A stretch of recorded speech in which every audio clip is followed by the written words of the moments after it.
Hello guys, welcome to Dilly Kitchen. இன்னைக்கு நம்ம பருப்பு சாதம் எப்படி பண்ணலாம்னு பார்க்கலாம்.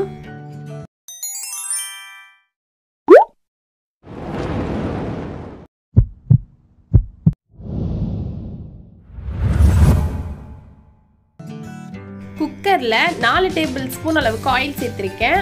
1 டேபிள் ஸ்பூன் அளவுக்கு நெய் சேர்த்துக்கலாம்.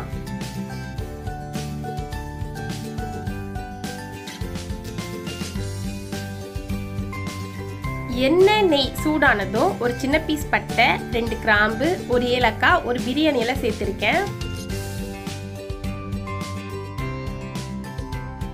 1/4 டீஸ்பூன் அளவுக்கு கடுகு உளுத்தம் பருப்பு, 1/2 டீஸ்பூன் அளவுக்கு சீரகம் சேர்த்திருக்கேன். இது நல்லா பொரிஞ்சதும் 100 கிராம் அளவுக்கு சின்ன வெங்காயத்தை கட் பண்ணி சேர்த்திருக்கேன். கொஞ்சமா கருவேப்பிலை சேர்த்துக்கலாம். இது ஓரளவுக்கு வதங்கட்டும்.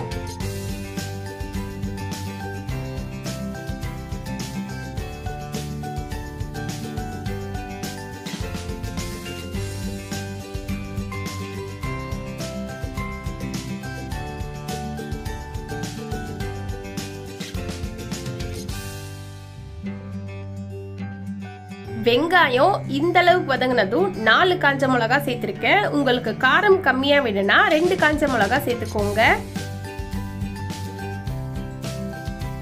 1/2 டேபிள் ஸ்பூன் அளவுக்கு இஞ்சி பூண்டு விழுது சேர்த்துட்டு இதோட பச்சை வாசனை போற அளவுக்கு நல்லா கலந்துக்கலாம்.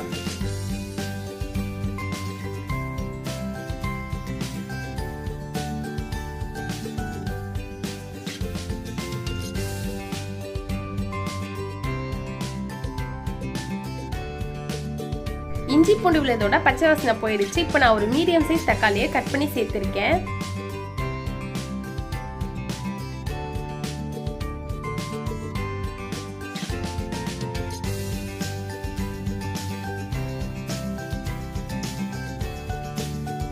தக்காளி ஓரளவுக்கு வதங்கினதும் ஒரு பிஞ்ச் அளவுக்கு மஞ்சத்தூள், 1/2 டேபிள் ஸ்பூன் அளவுக்கு மிளகாய் தூள், 1 டேபிள் ஸ்பூன் அளவுக்கு சாம்பார் தூள், ஒரு பிஞ்ச் அளவுக்கு பெருங்காயம், தேவையான அளவுக்கு உப்பு சேர்த்துட்டு இது எல்லா பக்கமும் நல்லா மிக்ஸ் பண்ணிக்கலாம்.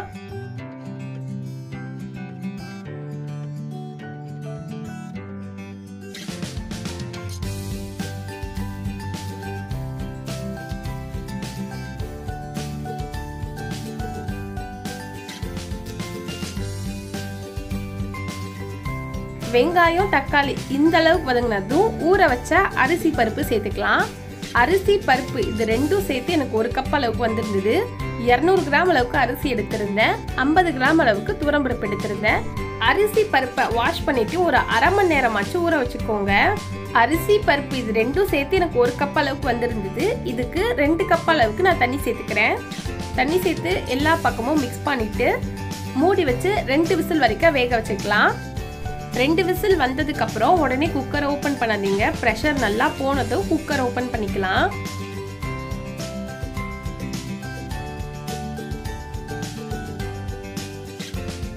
சாப்பாடு குழஞ்சு போகாம நல்லா உதிரி உதிரியா வந்திருக்கு.